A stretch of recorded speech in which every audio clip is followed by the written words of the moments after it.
ಇನ್ನು national Herald Young India ಪ್ರಕರಣದಲ್ಲಿ ಸೋನಿಯಾ ಗಾಂಧಿ ರಾಹುಲ್ ಗಾಂಧಿಗೆ ಜಾರಿ ನಿರ್ದೇಶನಾಲಯ ಶಾಕ್ ಕೊಟ್ಟಿದೆ. ಇಬ್ಬರು ನಾಯಕರು ಸೇರಿದಂತೆ ಇತರರ ವಿರುದ್ಧ ದೆಹಲಿ ರೋಸ್ ಅವೆನ್ಯೂ ಕೋರ್ಟ್ಗೆ ಇಡಿ 5,000 ಪುಟಗಳ ಚಾರ್ಜ್ ಶೀಟ್ ಅನ್ನು ಸಲ್ಲಿಕೆ ಮಾಡಿದೆ. ಸೋನಿಯಾ ಗಾಂಧಿ ರಾಹುಲ್ ಗಾಂಧಿಯ ಪ್ರಮುಖ ಆರೋಪಿಗಳು ಅಂತ ಹೇಳಿದೆ. ಇದಕ್ಕೆ ಆಕ್ಷೇಪಿಸಿದ ಅಭಿಷೇಕ್ ಮನು ಸಿಂಘ್ವಿ ಅವರು 5,000 ಪುಟಗಳ ಚಾರ್ಜ್ ಶೀಟ್ ಅಧ್ಯಯನಕ್ಕೆ ಒಂದಿಷ್ಟು ಅವಕಾಶ ಕೊಡಿ ಅಂತ ಕೇಳಿದ್ದಾರೆ. ಹಾಗಾಗಿ ವಿಚಾರಣೆಯನ್ನು ಮುಂದೂಡಿಕೆಯನ್ನು ಮಾಡಿದ್ದಾರೆ. ಜೊತೆಗೆ ಅವರು ಕೊಡಿ ಆ ಕಾಪಿ ಅಂತ ಕೂಡ ಹೇಳಿದ್ದಾರೆ. ಏನಿದೆ ಚಾರ್ಜ್ ಶೀಟ್ನಲ್ಲಿ ಅನ್ನುವಂಥದ್ದನ್ನು ಕ್ವಿಕ್ ಆಗಿ ನೋಡ್ಬಿಡೋಣ. ರಾಹುಲ್ ಮತ್ತು ಸೋನಿಯಾ ಗಾಂಧಿ ಅವರು 142 ಕೋಟಿ ದುರ್ಬಳಕೆಯನ್ನ ಮಾಡಿದ್ದಾರೆ ಅನ್ನುವಂಥದ್ದು ಅದರಲ್ಲಿರೋದು. 2023ರಲ್ಲಿ ಇಡೀ ನ್ಯಾಷನಲ್ ಹೆರಾಲ್ಡ್ನ 751.9 ಕೋಟಿ ಆಸ್ತಿಯನ್ನು ಜಪ್ತಿ ಮಾಡಿಕೊಂಡಿರೋದು.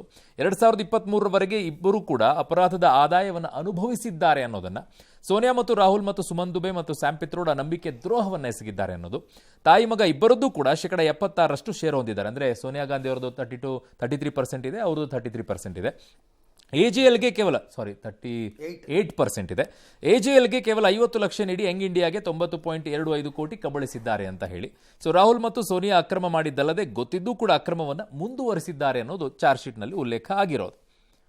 ಇದರಲ್ಲಿ ಎಷ್ಟಿದೆ ಪರ್ಸೆಂಟೇಜು ಶೇರು ಅನ್ನೋದನ್ನು ನೋಡೋಣ. ಯಂಗ್ ಇಂಡಿಯಾದಲ್ಲಿ ರಾಹುಲ್ ಗಾಂಧಿ ಅವರು 38% ಶೇರನ್ನು ಹೊಂದಿದ್ದಾರೆ. ಸೋನಿಯಾ ಗಾಂಧಿ ಅವರು 38%, ಮೋತಿಲಾಲ್ ವೋರಾ ಅವರು 12%, ಜಾರ್ಜ್ ಫರ್ನಾಂಡಿಸ್ 12%.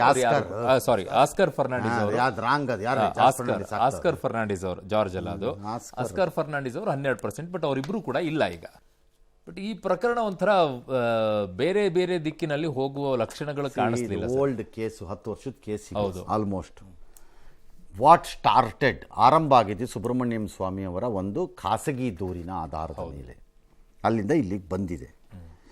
ಇದು ಎಲ್ಲ ಟ್ರಾನ್ಸಾಕ್ಷನಲ್ ಕ್ರೈಮ್ ಇದ್ದಂಗಿದೆ. ನಿಜ ಸುಳ್ಳು ಬೇರೆ, ಅಕೌಂಟಬಿಲಿಟಿ ಬೇಕಾಗಿ ಅದು ಬೇರೆ ವಿಚಾರ. ಯಾಕಂದರೆ ನೀವು ಒಂದು ಸೈಡ್ದು ವಾದ ಕೇಳಿಬಿಟ್ರೆ ಇವ್ರು 3 ಜನ ಮಾಡಬಾರ್ದ ಗನಂದಾರಿ ತಪ್ಪು ಆಗೋಗಿದೆ, ಇವ್ರು ಒಳಗಾಕೋದು ನೇತಾಕೋದಂತೆ ಬಾಕಿ ಅಂತ ಅನಿಸ್ಬೋದು. ಹಂಗೆ ಅನಿಸ್ಬೇಕು ಅಲ್ವಾ? ಹಾಗಾಗಿ ಅಲ್ಟಿಮೇಟ್ಲಿ ಈಗ ನೀವು ಈ ಹಂತಕ್ಕೆ ಬಂದಿದ್ದೀರಿ ಆರೋಪ ಪಟ್ಟಿಗೆ. ಈಗ let charge sheet B heard. ಈಗ ಅಷ್ಟೇ ತಾನೇ? ಅಲ್ಲ, ಈಗ ಮಾಡಿರೋ ಎಲ್ಲ ಆರೋಪಗಳಿಗೂ ಕೂಡ ಗೇನ್ 10 ವರ್ಷಗಳಿಂದ ನಾವು ಕೇಳಿಕೊಂಡು ಬಂದಿರೋ ಎಲ್ಲ ಆರೋಪಗಳು ಕ್ರೋಢೀಕೃತ ರೂಪದಲ್ಲಿ ಆರೋಪ ಪಟ್ಟಿಯ ಮುಖೇನ ಈಗ ನ್ಯಾಯಾಲಯಕ್ಕೆ ಬಂದಿದೆ. ಆ ಆರೋಪಗಳನ್ನು ಸಾಬೀತು ಮಾಡಬಹುದಾದಂತಹ ಸಹಜವಾಗಿ ಬೇಕಾದಂತಹ ಸಾಕ್ಷ್ಯಗಳು ಡ್ಯಾಶು ಮತ್ತೊಂದು ಮಗದೊಂದು ಎಲ್ಲ ಅದರೊಳಗಡೆ ಈಗಿರಬೇಕು.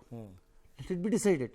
ನಮ್ಮ ರಿಕ್ವೆಸ್ಟ್ ಏನು ಜನರದ್ದು, ಇದನ್ನ ಇನ್ನಷ್ಟು ವರ್ಷ ಎಳಿಬೇಡಿ, ಬೇಗ ಮುಗಿಸಿ. ಒಂದು 6 ತಿಂಗಳ 1 ವರ್ಷದೊಳಗಡೆ ಡಮಾರ್ ಮಾಡ್ಬಿಟ್ಟು ಕ್ಲೋಸ್ ಮಾಡಿಬಿಡಿ. ಯಾರು ತಪ್ಪೋ ಯಾರು ಸರಿನಾ ಕ್ಲಿಯರ್ ಆಗಬೇಕು. ಹಾಂ, ಯಾಕೆಂದರೆ this is largely use for political reasons. ಎರಡೂ ಕಡೆಯಿಂದ ಎಲೆಕ್ಷನ್ಗಳು ಬಂದಾಗ ಇವ್ರು ದಾಳಿ ಮಾಡ್ತಾ ಇದಾರೆ ಅಂತ ಇವ್ರು ಹೇಳ್ತಾರೆ, ಆ ಕಡೆಗೆ ನೋಡಿ ಇವ್ರು ಕರಪ್ಟ್ ಮಾಡಿದಾರೆ ಅಂತ ಅವ್ರು ಹೇಳ್ತಾರೆ. ಎರಡೂ ಬಳಕೆ ಆಗುತ್ತೆ. ನಮಗೆ ಒಂದೇನೋ ಕೊಟ್ಬಿಡ್ರಪ್ಪ ಬೇಗ ಅಂತ ಅಷ್ಟೇ. ಎಸ್.